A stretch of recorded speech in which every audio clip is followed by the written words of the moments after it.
In 1953, no Berlin Wall divided the German people. Travel between East and West Germany via Berlin occurred with relative frequency. Residents of the Soviet puppet state saw with their own eyes the disparities of life between the two Germanys. Those in the West, then still occupied by the Allies, enjoyed relative freedom and steadily improving living conditions.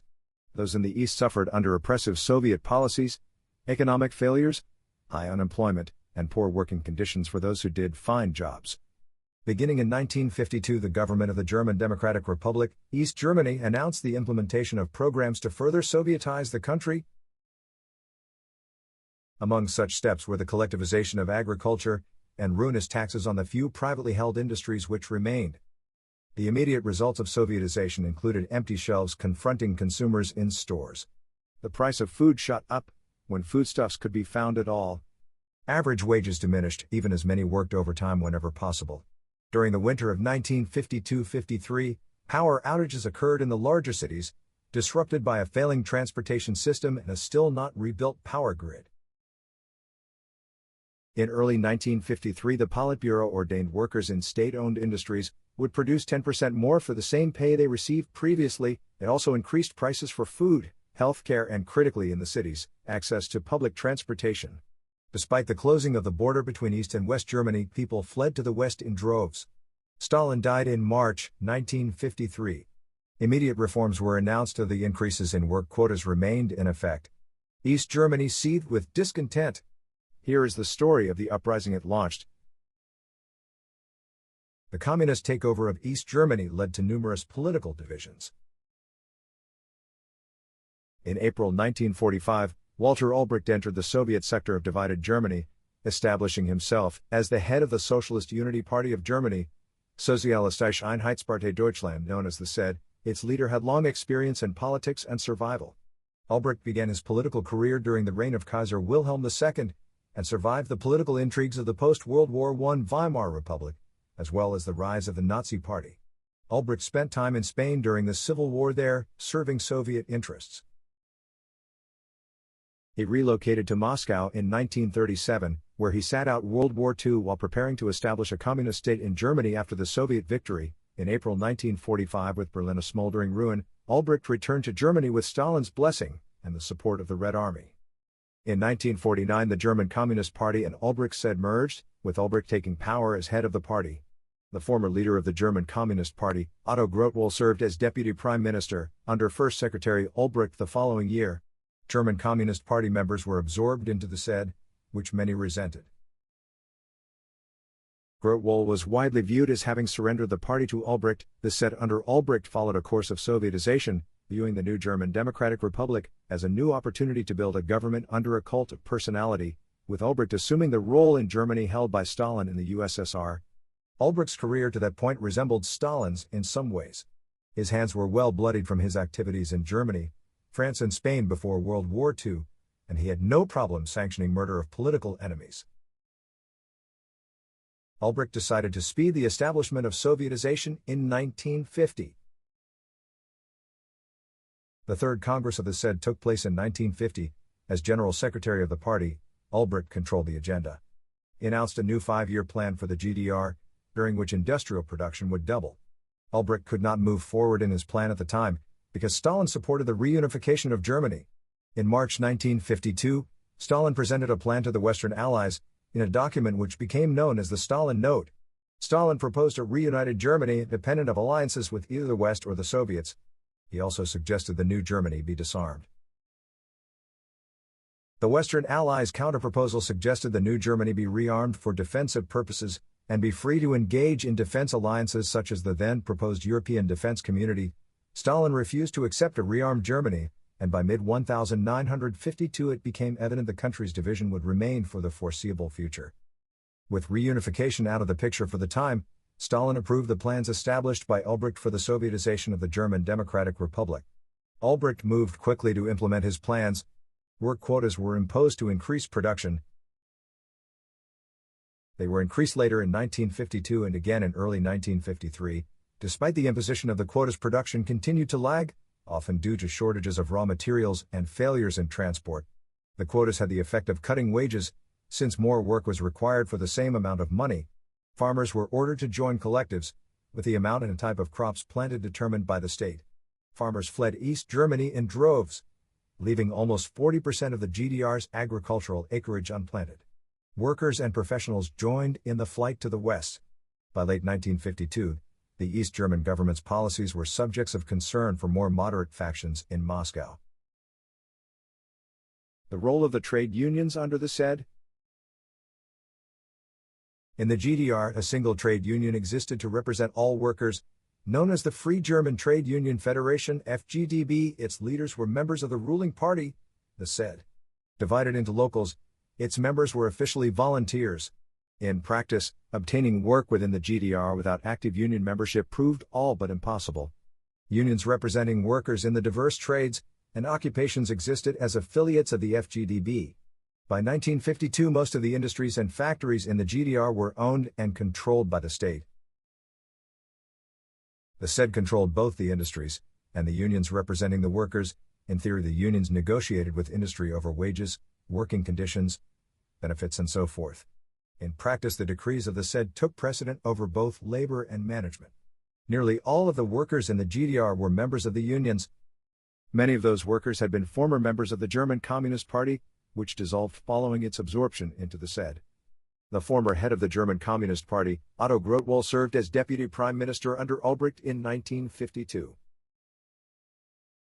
As workers found themselves confronted with increased production quotas, many blamed Grotewohl for having in effect surrendered to the SED and Albrecht. Rather than all workers equally sharing the work and produce of the state, they saw themselves as laboring for the benefit of the ruling class.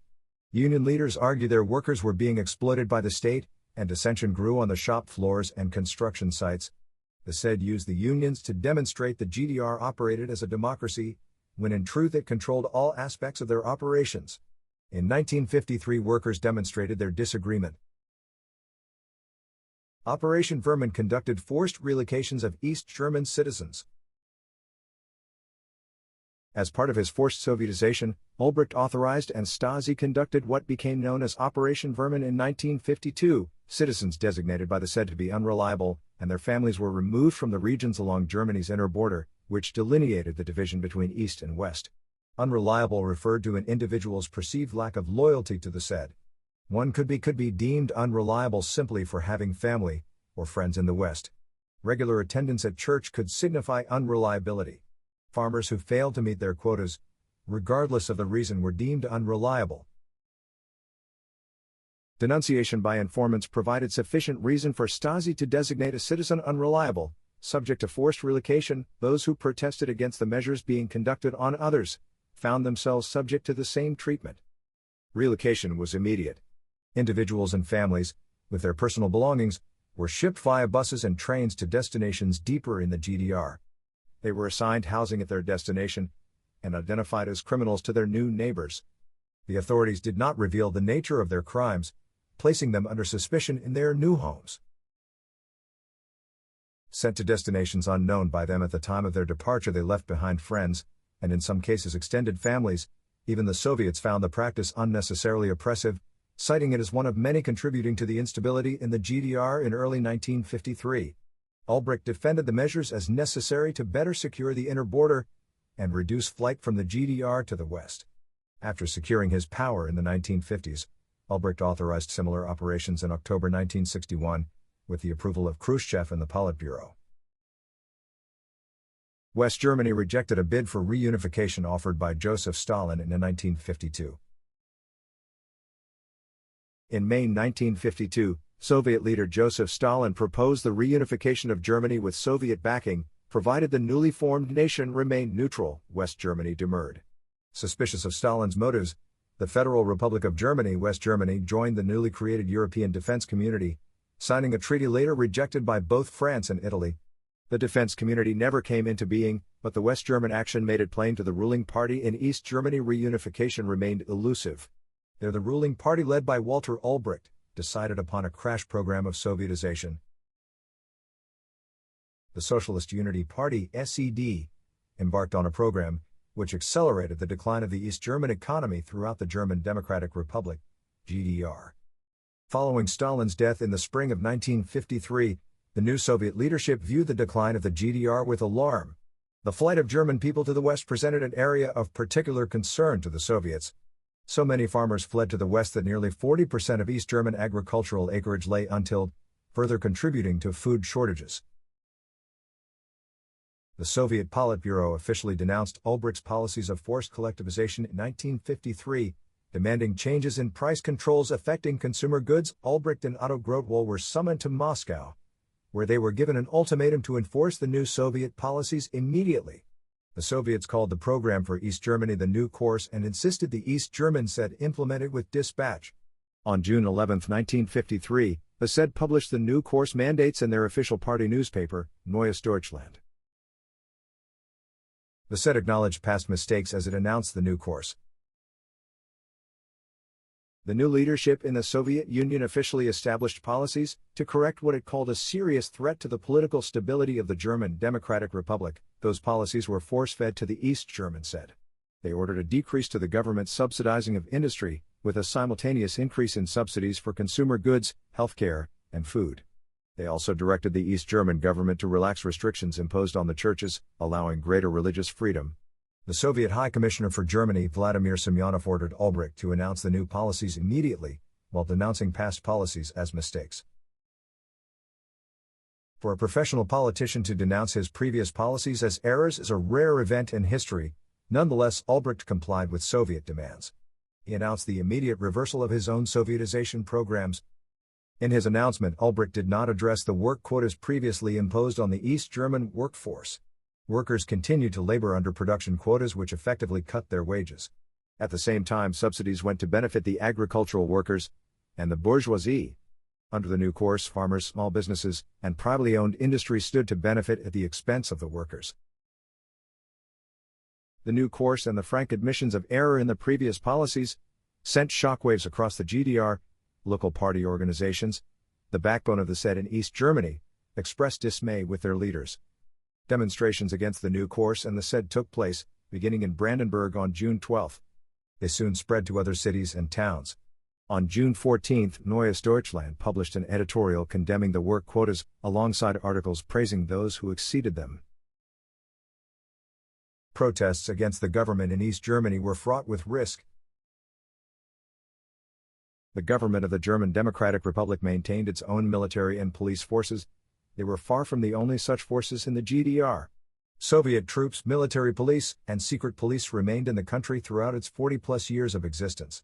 The government of the GDR gradually absorbed responsibility for administering the state, under the watchful eye of the Soviets. East German schools taught the Russian language to all students, as well as the Soviet version of what they called the Great Patriotic War, World War II.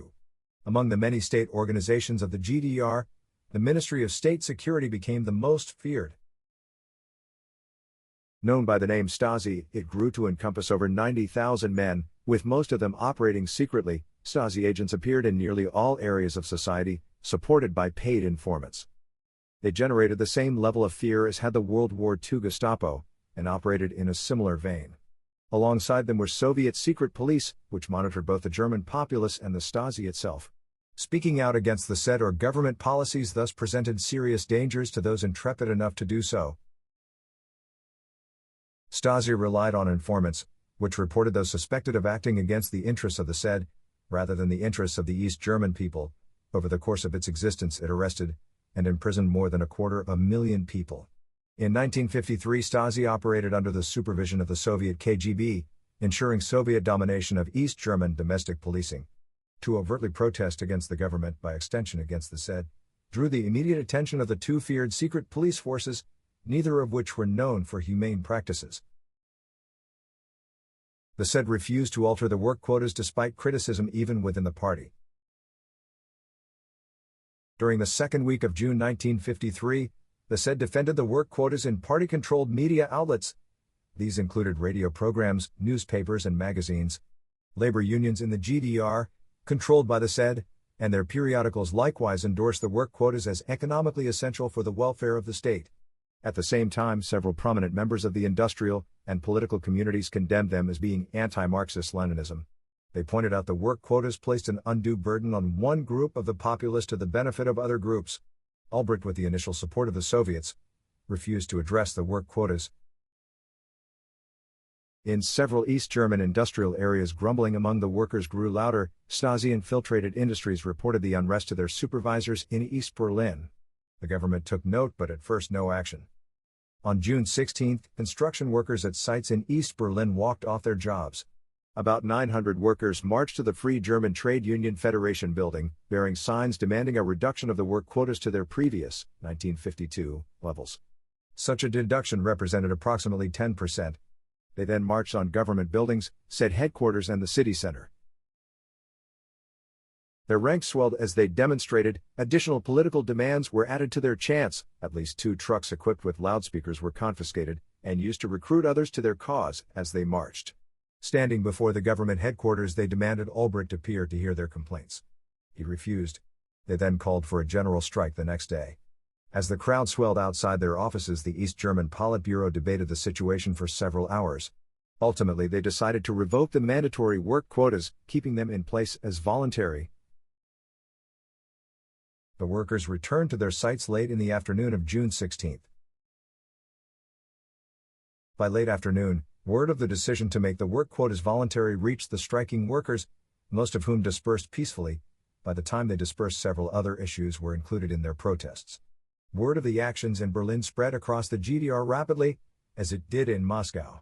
By late evening, Minister Semyonov informed the said that Soviet troops, including tanks, were being sent to East Berlin. In turn, Albrecht directed a massive propaganda campaign, claiming the strike had been the work of foreign instigators. Among the instigators Albrecht announced was the United States. During the protest on the afternoon of June 16, the radio in the American sector, RIAS, broadcast the events live, and continued to report on them throughout the evening. Contained in the American broadcasts were reports the strikers had added "We want free elections" to their demands that afternoon. The German-language broadcast that night, which could be heard across a large section of East Germany, shifted to anti-Soviet language. The broadcast, directed by program director Eberhard Schutz, claimed a victory over Soviet domination and encouraged all the people of East Germany to support the protesters. That evening, some of the strikers requested RIAS broadcast calls for a general strike the following day. Schutz approved of such an announcement, though Gordon Ewing, the American political director for the station, overrode him. Ewing feared such an overt action would cause the Soviets to respond against West Berlin. By 11 o'clock that night, RIAS began its hourly news broadcast reporting the workers' demands for a general strike at 7 a.m. on June 17. It also repeated the demands for general support from the populace, beginning at a gathering at East Berlin's Strasburger Platz in the morning. Soviet troops arrived in East Berlin in the early morning hours of June 17. While news of the events of June 16 swept across Germany, Soviet combat troops arrived in East Berlin. Their presence in the city was quickly relayed to the Americans. By late evening, President Eisenhower knew of the uprising and the potential response of the East Germans and Soviets. In London, British intelligence monitored the situation. Both Britain and the United States ordered additional intelligence operatives to Berlin. Albrecht reported to the Soviets and to his own party in Berlin the demonstrations were the work of foreign agitators. He pointed to the broadcasts from RIAS as evidence supporting his claims. The broadcasts repeating the demands of the workers for demonstrations the following day led to his next mistake in handling the crisis. Aware that Soviet troops were entering the city, he decided to order an increased police presence in several areas the following day. The police deployed included the regular city police force, supported by units of the Barracked People's Police, essentially an organized militia. Units set up in several locations, including those in which the demonstrators had appeared. Albrecht did not issue specific instructions over how the police units should respond to the demonstrators. Instead, he assumed the presence of police units would deter the people from gathering in large crowds. He believed that the fear of arrest for activities detrimental to the party would be sufficient to establish calm in the city. Subsequent events revealed his miscalculation. In the morning, as crowds gathered in the city, the police simply let the people pass. Without instructions to do otherwise, they became largely spectators during the morning of June 17. Nor were the police prepared for the size of the demonstrations which ensued that day.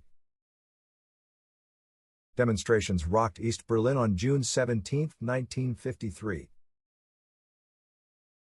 Between dawn and mid-morning, thousands of protesters and demonstrators marched from East Berlin's outlying neighborhoods to the city center.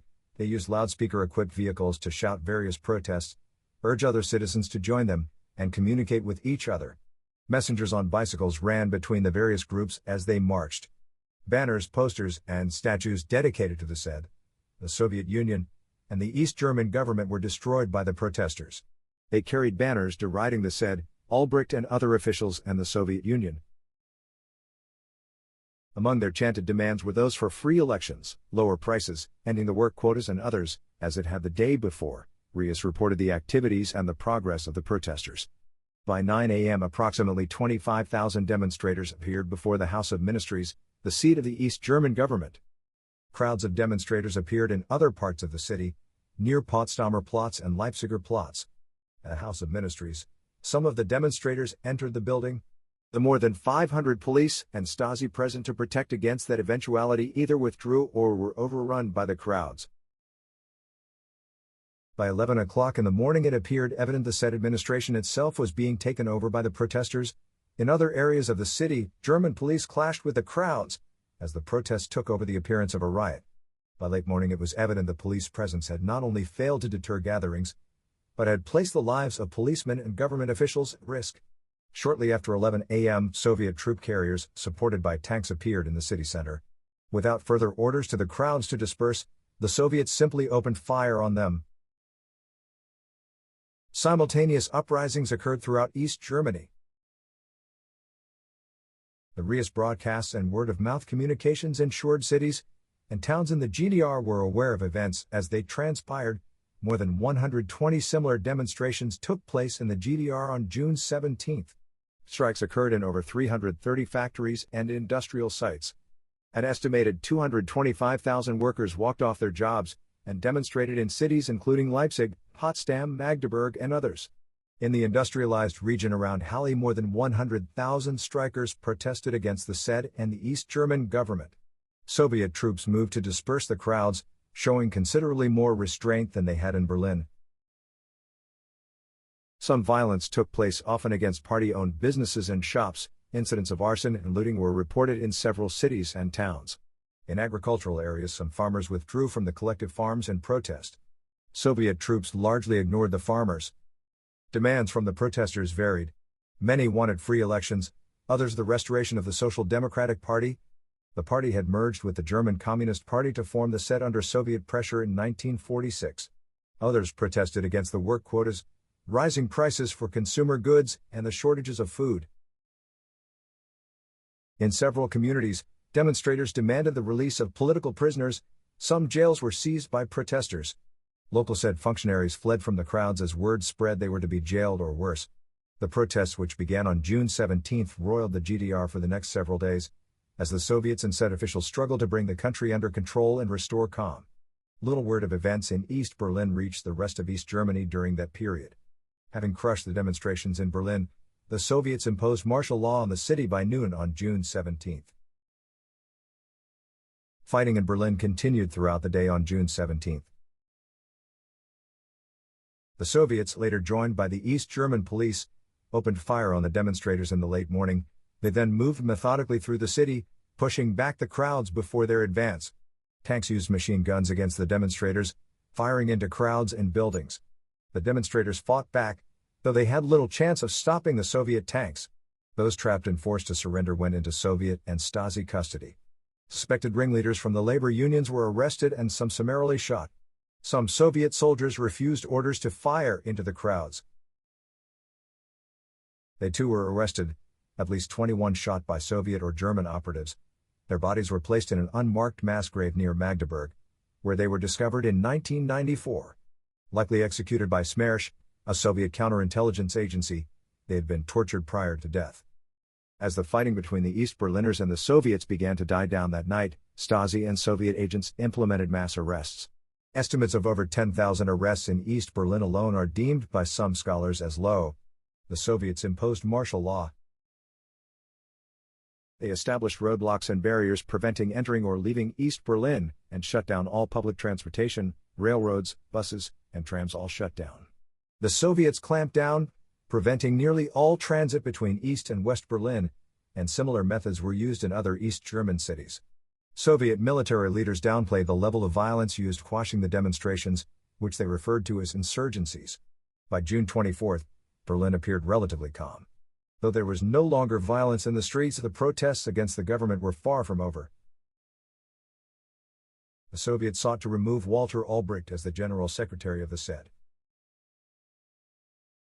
On June 24, the senior Soviet ministers in East Berlin, led by Semyonov, reported their findings regarding the uprising to Moscow. The report whitewashed their own culpability over policies, which preceded the strikes, and placed the blame on Ulbricht.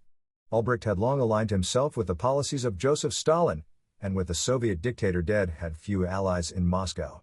When the East German Politburo met in early July, Ulbricht found he had little support there as well. Once again, events in Moscow took precedence over those in East Germany.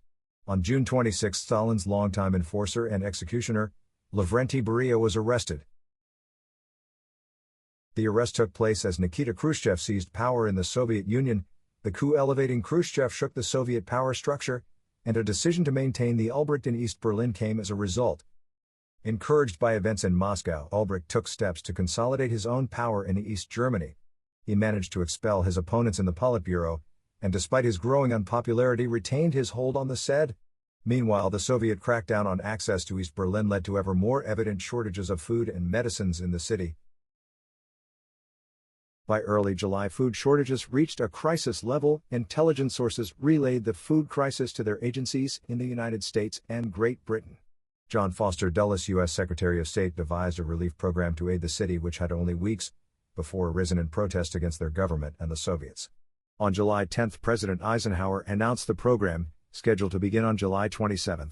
The United States pledged $15 million of food to be sent to West Berlin for distribution to the East. The Eisenhower program failed in its mission to encourage further dissent. Eisenhower's program, veiled under the image of a humanitarian mission, was presented by Dulles as a means of further destabilizing the East German government.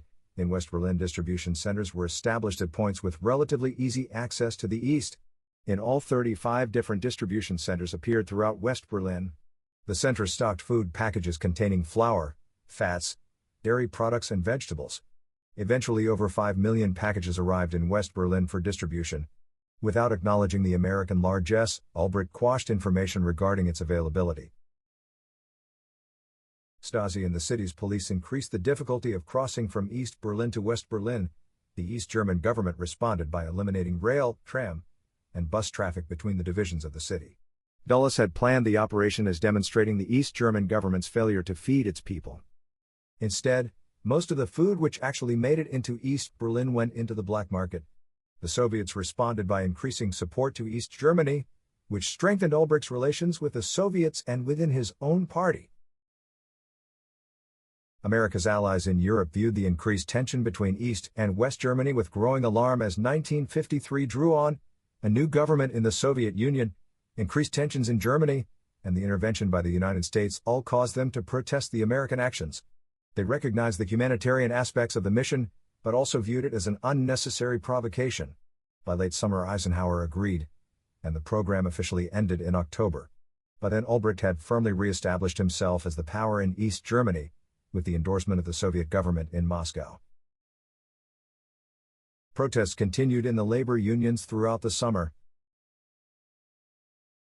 For workers across East Germany, the violent suppression of the protests on June 17 increased their discontent with the SED. Of particular concern was the knowledge that East German police had joined with the Soviets in shooting at their fellow citizens.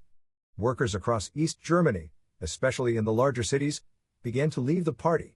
Hundreds of workers in East Berlin, Halle, Potsdam, Leipzig, and other industrial centers abandoned the SED. Hundreds of others abandoned their trade unions, refusing to pay the dues which ultimately supported the East German ruling party.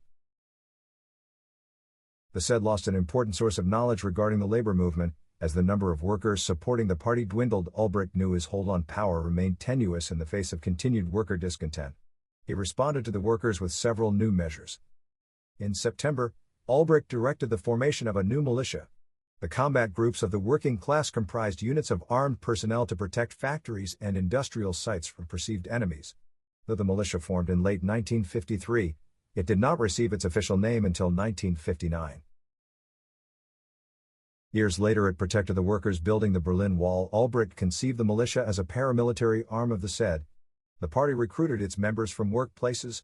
Officially, service in the militia was voluntary, though all party members were required to join as a condition of their membership. Military training and equipment made the militia a de facto army serving the ruling party, rather than the people. The combat groups of the working class disbanded after the fall of the Berlin Wall in late 1989.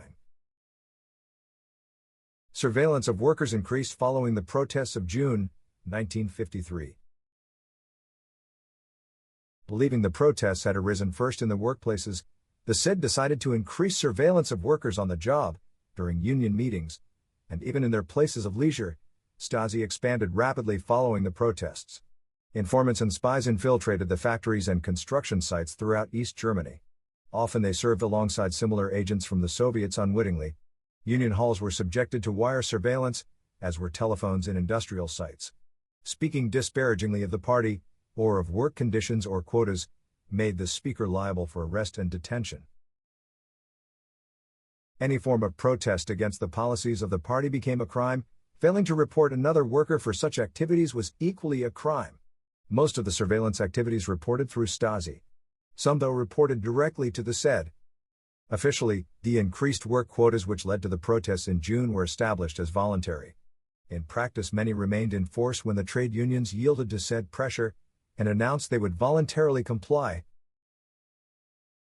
Their members had no choice but to go along with their leaders or leave the union. Ulbricht's strict monitoring of the workforce came from his fear of another uprising, which would have the effect of ending his hold on party leadership. He also believed another uprising would lead to his losing the support of the USSR. Despite his claims of supporting the peace and unity programs emanating from Moscow, Ulbricht remained a Stalinist. He unapologetically applied Stalin's techniques, while Moscow looked the other way. The uprising remained little known outside Germany and the Soviet Union. Although newspapers and radio broadcasts reported the June uprising in the West as it occurred, it received little follow-up coverage. The Soviet Union immediately quashed reports of the events in the Eastern Bloc, downplaying their significance. Both the BBC and the Voice of America broadcast reports of the events in East Berlin and elsewhere in Germany. The Soviet Union began jamming broadcasts into the Eastern Bloc in 1949, and the reports that did reach Eastern Europe were countered with their own propaganda machine. Nonetheless, reports of the events did cause considerable concern and embarrassment for the Soviet Union under Nikita Khrushchev. They revealed the so-called workers' paradise was not the idyllic state they claimed it to be. Soviet propaganda blamed the uprising on foreign agitators. The remains of Nazism received some of the blame as well. In several sites across the GDR, Soviet and East German symbols and banners were vandalized during the protests. In many cases they were defaced with swastikas and other Nazi symbols and slogans. Several Soviet propagandists claimed the uprising had been fostered by the last vestiges of Nazism in Germany. The Soviet and East German response had been to quash those last remnants. At the time of the uprising in June, the Soviet Union still held German prisoners of war, who were used as forced labor. At least 85,000 German prisoners remained in Soviet hands in 1953, in part justified by the Soviets by the belief they had not been denazified. Not until 1955 was Konrad Adenauer able to negotiate the release of the remaining German POWs held in the Soviet Union. Ulbricht continued to pursue his policy of construction of socialism. The policies which created the conditions leading to the June uprising continued to be favored by Ulbricht following the crises of 1953. Despite being thoroughly denounced by the Soviets, Ulbricht wanted to build a socialist society with himself as its head. The June uprising did not deter him from pursuing that goal, though it forced him to re-evaluate his tactics. His government came to the realization that Sovietization could not be accomplished through a speedily executed force feeding. Instead, it required time and, most importantly, the retention of talented workers and professionals. The trade unions were to be given the image of greater representation of the needs of the workers, though in fact they remained under the firm control of the SED. East German society needed to appear as equivalent to West German, if not superior. In order to accomplish such a feat, it was clear to Ulbricht that the draining of workers to the West must cease. With the approval of the Soviets, Ulbricht increased monitoring of the borders with the West. In July 1953, less than a month after the uprising, Ulbricht dissolved the individual states within the GDR, establishing the central government as the sole authority. Police units answerable to the SED and Stasi operatives patrolled the access corridors to the west. By the end of 1953, most refugees fleeing from the GDR did so through Berlin. They provided a dual problem for Albrecht as he attempted to cover up the extent of the uprising. They denied their skills to the GDR and provided additional information to the West as to the depth of dissatisfaction within. Albrecht controlled the GDR government for another 18 years following the uprising. Although the June uprisings in East Germany temporarily weakened Albrecht's control of East Germany, by the end of the decade he had consolidated it to himself. He managed to stabilize the country's economy, though the standard of living in the GDR never rivaled that of West Germany. In 1961 he addressed the continuing flight of citizens to the West by lobbying Khrushchev to allow him to build the Berlin Wall. At first hesitant, Khrushchev conceded, and construction began on August 13, 1961.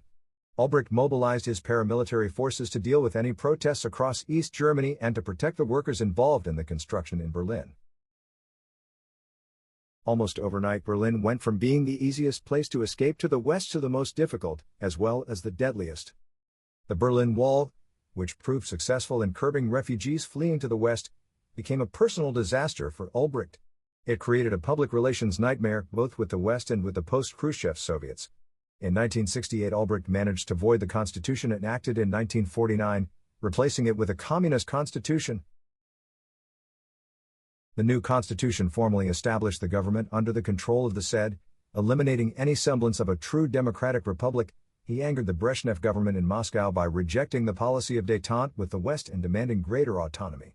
In 1971, under pressure from the Soviets, Albrecht resigned his positions in the party and government, citing reasons of health. Erich Honecker replaced him. The GDR continued to operate under more or less the same lines until 1989. Only when it collapsed did the true extent of the East German uprising of 1953 became known in the West.